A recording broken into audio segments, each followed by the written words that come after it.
Good morning. शुरुआत कर लेते हैं कमोडिटी 10 बजे की और 10 मिनट के लिए सबसे पहले देख लेते हैं एग्री मार्केट की चाल किस तरह की रही है।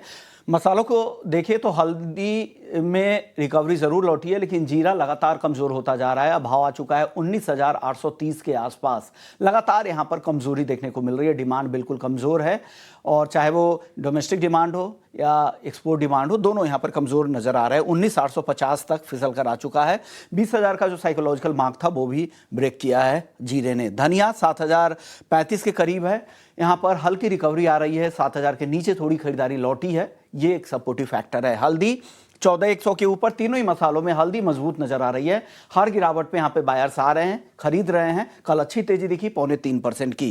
ग्वारगम 9,550 के करीब है। ग्लोबल अनसर्टेनिटी की वजह से यहाँ पर चिंता थोड़ी है, एक्सपोर्ट को लेकर चिंता है, लेकिन नंबर कम नहीं हो रहे हैं। मार्केट में सेंटीमेंट कमजोर है, दायरे में ही घूम रहा है ग्वारगम।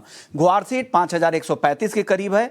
यहाँ पर अभी भी अराइवल्स आ रहे हैं, पुराने स्टॉक आ रहे हैं, कई साल पुराने घरों में रखे हुए ग्वार के अराइवल दिख रहे हैं। कैस्टर 6,390 के करीब है। कैस्टर ऑयल का एक्सपोर्ट है वो तेजी से बढ़ा है, खास करके जनवरी से मई के नंबर अगर आप देखें तो सेकंड हाईएस्ट है। वो एक सपोर्टिव फैक्टर है कैस्टर को लेकर, लेकिन भाव रेंज में है। पाम 3,950 रिंगिट के पास है।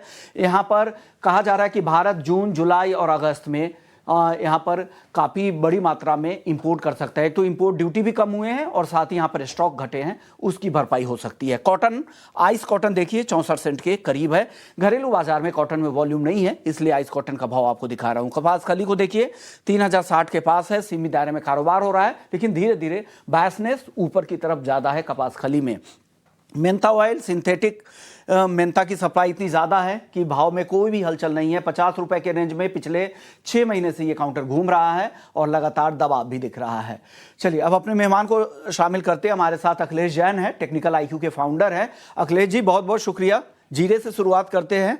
सर, जीरा बहुत गिर गया है, 19,830 तक आ गया है। क्या लग रहा है, और गिर सकता है कि अब हो गया, जितनी गिरावट आनी थी आ गई? अब आपका नया नजरिया क्या है? नमस्ते विश्व मोहन जी। नमस्ते सर। देखिए स्ट्रक्चर्स काफी म्यूटेड है, साइडवेज है। अगर हम स्ट्रक्चर्स की बात करें तो पिछले 1 से 1.5 साल का यहाँ पर अगर मोमेंटम देखते हैं तो यहाँ पर एक स्क्वीज्ड नेचर में जीरा ट्रेड कर रहा है, जिसकी जो ब्रॉडर रेंज है वो 19,000 से लेकर 24,000 की रेंज में लग रही है। हालांकि अभी एक्सपोर्ट्स के नंबर डाउन है और डिमांड भी कम है, इस कारण हम देख रहे हैं कि इसमें कंप्लीट एक गिरावट का दौर यहाँ पे जारी है ऊपर के लेवल से। मुझे लगता है कि ये प्राइजेस कहीं ना कहीं 19,200 के आसपास अगेन एक बार सपोर्ट फील करने चाहिए और वो एक उपयुक्त लेवल होगा रिस्क रिवॉर्ड के हिसाब से। तो 19,200 और 100 के आसपास कहीं जीरा मिलता है तो वहां पर वापस से एक बार एक्यूमुलेट कर सकते हैं। हाल फिलहाल के लिए अभी फॉर फ्यू डेज 21,000 के नीचे जब तक है तब तक हम एक्सपेक्ट कर सकते हैं कि 19,100 से 200 के आसपास तक जीरा मिलना चाहिए। वहां पर फिर आप एक्यूमुलेट करें और देन वापस एक रिवर्सल देखने को मिल सकता है जो अप टू 24,000 तक जा सकता है। तो इस तरह की एक रणनीति बना सकते हैं। अभी बॉर्डर रेंज जो लग रही है वो 19,000 से 24,500 की लग रही है आने वाले दिनों के लिए। जी, 20,000 से 24,500 का रेंज ध्यान रखें। अब आपको इस रेंज का कैसे फायदा उठाना है, लोअर लेवल पे खरीदना है, इंतजार करके ऊपर में बेचना है, ये ध्यान रखिए। तो एक पोजिशनल नजरिया यहाँ पर आपको मिल गया है जो 5,000 के आसपास का है। हल्दी सर बताइए, हल्दी में कल बहुत अच्छी तेजी दिखी थी अखिलेश जी, क्या वो तेजी आगे भी कंटिन्यू होगी क्या? As I said number of times की स्ट्रक्चर वाइज काफी अच्छा है, फंडामेंटल्स भी काफी प्रॉमिसिंग है। Rest of other agri commodities मुझे लगता है कि इसका बेस एक बार बनता हुआ दिख रहा है यहाँ पे 13,300 के आसपास। तो जब तक ये इन लेवल्स के ऊपर है तो यहाँ पर खरीदारी का ही नजरिया रखना चाहिए।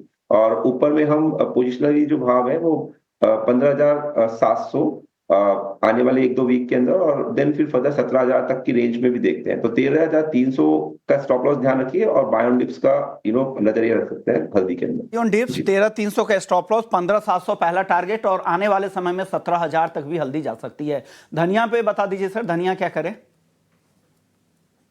स्मॉल ट्रेड है, छोटा ट्रेड है, बाय का रिकमेंडेशन है। डिप्स पे बाय करिए, 6,850 का स्टॉप लॉस लगा सकते हैं और अप टू 73 तक देख सकते हैं। बट इसका जो रेंज है अभी अगेन 68 से 74 की रेंज में लग रहा है। तो इस तरह के नजरिए से छोटा काम किया सकता है इसके अंदर। छोटा काम करे, छोटा ट्रेड ले। 6,800 का सपोर्ट है और ऊपर में 7,400 तक जाने की भी संभावना यहां पर दिख रही है। ग्वार बता दीजिए सर, यहां पर तो हलचल बिल्कुल गायब ही है, क्या कुछ बड़ी तेजी, बड़ी रिकवरी, किसी तरह के एक्शन की उम्मीद है क्या? किसके लिए पूछ रहे हैं? सॉरी, म्यूट ग्वार के लिए सर, ग्वार।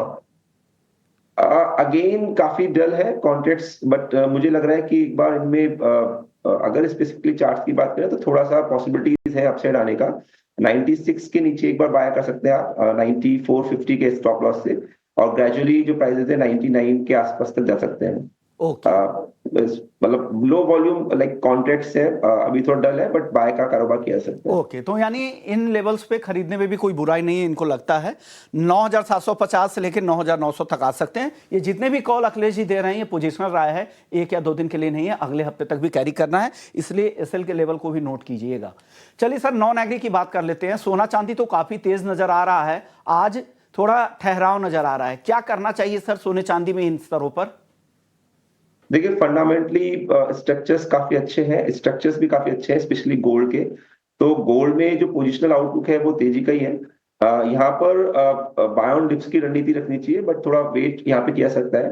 अगस्त का जो कॉन्ट्रैक्ट है इसमें मुझे लगता है कि एक 400-500 पॉइंट का अगर डिप मिलता है तो वहां पे खरीदारी कर सकते हैं 97,900 के आसपास, और वहां पे स्टॉप लॉस प्लेस किया सकता है 97,600 650 का। मुझे लगता है कि इस ट्रेड के अंदर लॉन्ग रहना चाहिए। आने वाले सत्रों के अंदर हम एक अच्छी तेजी यहाँ पे देख सकते हैं। चांदी में स्पेसिफिकली 1-2 दिन के लिए मुझे लगता है कि सेल ऑन राइज किया सकता है, थोड़ा सा कॉन्ट्रा ट्रेड है।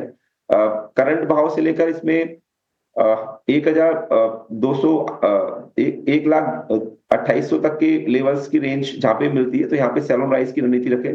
1,03,000 के ऊपर के स्टॉप लॉस प्लेस कर सकते हैं, और 1,05,000 की टारगेट्स यहाँ पे देख सकते हैं। तो यहाँ पर अभी चांदी में थोड़ा लगता है कि प्रॉफिट बुकिंग देखने को मिल सकता है, तो सेल ऑन राइज कर सकते हैं। वहीं सोने में करेक्शंस पे बाय किया सकता है, 400-500 पॉइंट्स का करेक्शन आता है तो फिर बाय करके काम करें।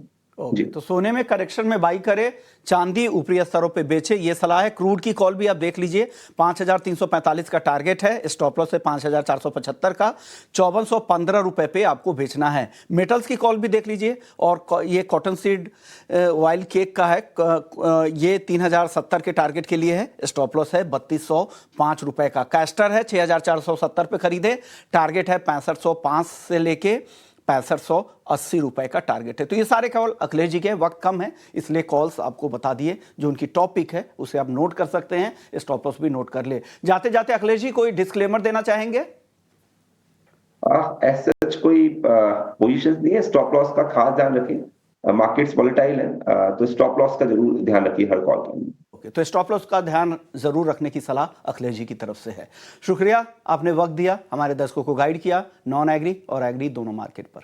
चलिए, वक्त है ब्रेक का। ब्रेक के बाद जब लौटेंगे तो मार्केट महारथी का रुख करेंगे और समझेंगे उनसे कि बाजार पर उनकी अब नई राय क्या बन रही है। बाजार में जो अभी तेजी है ये टिकाऊ लग रही है कि नहीं। हमारे साथ अभय अग्रवाल होंगे, फाउंडर हैं पाइपर सेरिका के। समझेंगे किस सेक्टर में निवेश से बनेगा